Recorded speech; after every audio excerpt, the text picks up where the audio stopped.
Hello, everyone. Welcome to the IMPRINT Explained. And today we're going to talk about a few topics that are actually in international affairs. So, first is obviously the biggest challenge that is with Donald Trump right now. That how do you run a presidential campaign amid a pandemic? Right. That's the first question. The other is obviously the reactions that he has done to the coronavirus. The first is the US freeze on WHO. We'll talk about WHO as an organization, etc. Right? And how will the America's suspension of funds to the WHO in the work in the middle of a pandemic affects it work, right? So that is going to be a basic idea. Who are the main characteristics? As you know, WHO, right? In 14th of January, they said that preliminary investigations by the Chinese authority have found that no clear evidence of human-to-human transmission of the coronavirus identified in Wuhan, China. So this is the major issue, right? Then obviously Donald Trump initially and most world leaders actually didn't accept the fact that it was so damn serious. So this is a tweet on that. And this is the main culprit, according to Donald Trump, Tedros Adhanom Ghebreyesus, right? So he's the Director General of World Health Organization. So let's start. So now, how do I run an election campaign? That's the question that Donald Trump is asking. Now, he can't hold rallies, he can't kiss babies, he can't shake hands. Obviously, he is sometimes said to be doesn't like shaking hands anyhow, but still. So, President, what does he do, right? Now, he can not talk about the coronavirus. He has to talk about the coronavirus in every and he has talked about how well his administration is handling it. He's quoting polls, etc., etc. But what else can he do? So I think two things are very clear in his head. That what he can do is, call the coronavirus as a Chinese virus and shift the blame to China. But that would be difficult because in the end, in the long run, you would obviously like to have good relationships with them, right? So in the short run, what we can do is that we can blame the WHO. Okay, so let's start with that. So the story so far. So as the toll from the COVID pandemic rose across the world, so this is if I look at into today's numbers, it's more than 1.5 million people, 1.5 lakh dead, right? So the United States President Donald Trump became stringent in his criticism of the role of the WHO.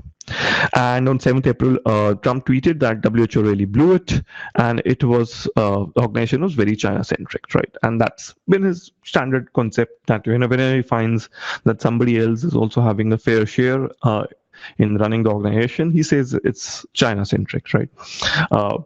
So the idea is that USA believes that every organization in the world has to be USA centric in some ways.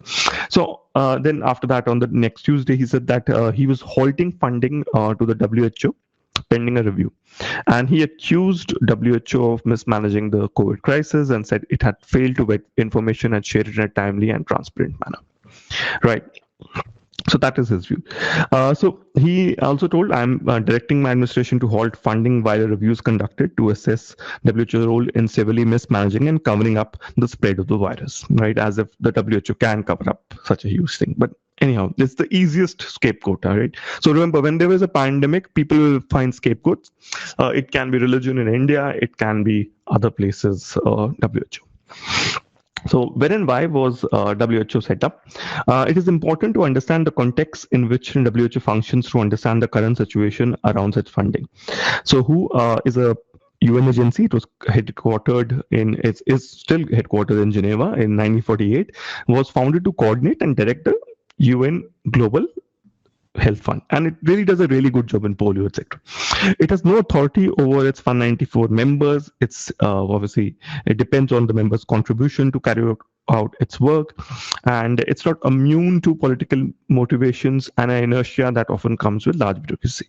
Now, in some ways, if you think the Indian bureaucracy is lethargic or status quo, this is even more. It's the largest bureaucracy, even worse than the Indian bureaucracy. So, yet in this instance, critics and several public health academicians, they have said that Trump's attack on the organization is misplaced totally, right? They're not responsible. For that matter, they actually could be the only people who do something good about it. So the question becomes, was the WHO slow in alerting? So the problem is that it took the middle of January for the WHO to suggest human-to-human transmission for the virus, and it was towing the Chinese line. So this was, the basic issue, right? Even in the 2 weeks of the year, 2 weeks after that, it was notified. WHO said there's no clear admission, and this is the exact quote. The US was formally notified on 3rd January. Additionally, it was as early as 10th January that WHO had put guidance notes on the virus. Okay. Finally, what happened was on 23rd of January, there was a lockdown in Wuhan. And then a WHO director said that, Gabriel Jesus said that the emergency was for China and not for the world, and it has the potential to become global in scale, right?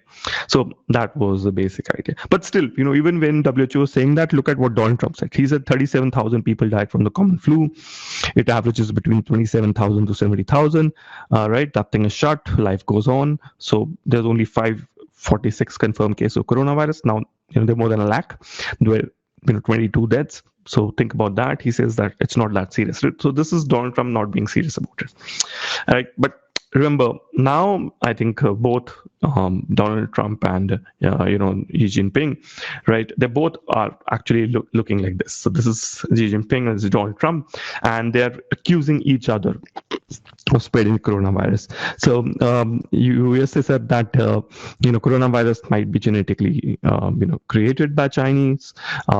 On the other hand, the Chinese say that there was exercise done by USA in China recently, and the sailors, the officers had COVID.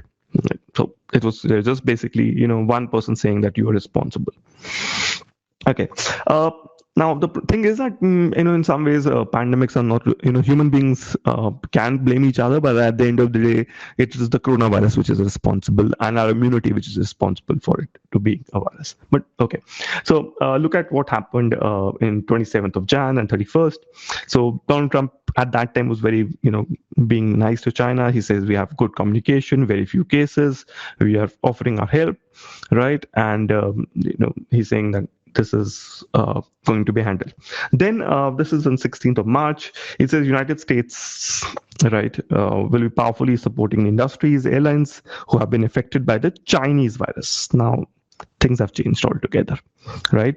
So coronavirus outbreak has become the Chinese virus by 16th of March, right?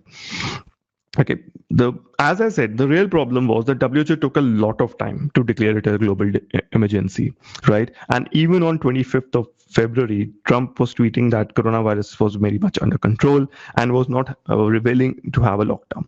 Even right now, he's actually tweeting and saying that, open the lockdown, right? Or free America, or free Michigan, or something like that. Okay, so how much does the US give WHO? It's one of the largest contributors. It does two things. It does its membership dues and voluntary contributions. What was expected this year was 957 million assessments and 4.9 in voluntary contributions. Okay, if you look at US assessed contributions, they're normally in 100 to 120 million, so 107 to 119 million range, right? And voluntary contributions have been in the 102 to 402 million range, right? And US basically has been contributing 20%.